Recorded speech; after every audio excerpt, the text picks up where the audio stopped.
प्रेम ही सच्चा धर्म है। अतिमानव का चित्र हिंदुओं ने अत्यंत भव्य तथा दिव्य रूप से रखा है।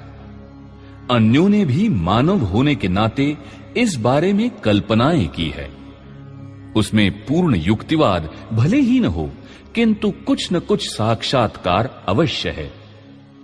संशोधन का सामर्थ्य होने के कारण वे भी नई कल्पनाएं कर सकते हैं। भौतिक शास्त्र में आजकल अनेक क्रांतिकारी अनुसंधान हुए हैं। यहां तक कि एक अणुमात्र से असीम शक्ति का प्रादुर्भाव हो सका है।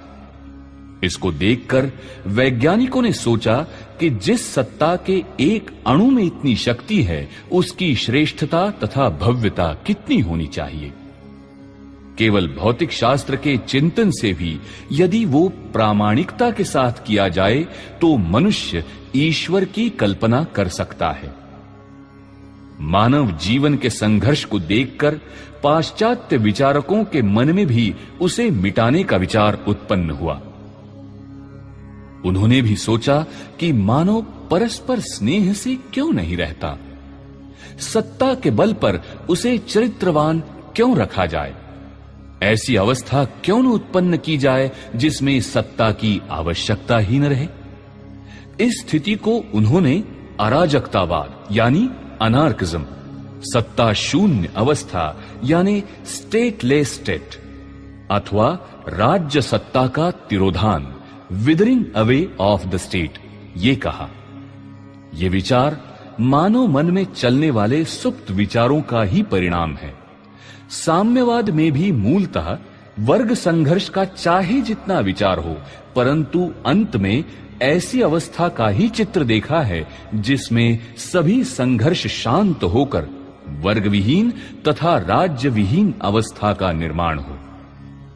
किंतु आज के स्वार्थलिप्त तथा विषयासक्त मानव के लिए ये बात कवि कल्पना तथा आकाश पुष्प के समान मिथ्या है।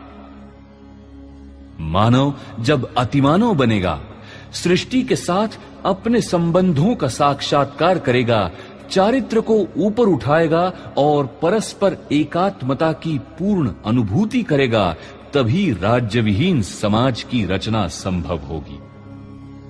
हमारे प्राचीन विचारकों ने भी कहा है, न वै राज्यम न राजा आसीत, न दंडो न च दांडिकः, धर्मेणैव प्रजाः सर्वाः रक्षन्ति स्म परस्परम।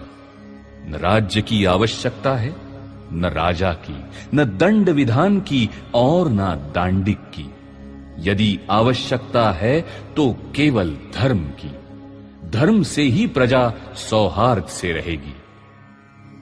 अब प्रश्न आता है कि धर्म क्या है? चंदन, भस्मलेपन, देवता वंदन आदि बाह्य उपकरण धर्म नहीं है। समूची सृष्टि जिन सूक्ष्म नियमों के आधार पर शून्य में विलीन नहीं होती, चलती रहती है, उनको धर्म कहते हैं। उन नियमों का मनुष्य जीवन में प्रवर्तन होता है, वो भी धर्म है। अपने और सृष्टि नियमों को तथा उनके पारस्परिक संबंध और समन्वय को जानने वाला बनेगा, तब ही राज्य विहीन समाज व्यवस्था संभव होगी। किंतु ये नियम अत्यंत गूढ़ है। अतः समाज रचना बनाकर संपूर्ण मानव को एक जैसा रूप देना आज कल्पना मात्र है। छिन्न हो जग का अंधेरा, हो उदय मधुरिम सवेरा। जग चहकता नाचता हो, आर्य भूखे जागरण पर। छिन्न हो जग का अंधेरा, हो उदय मधुरिम सवेरा।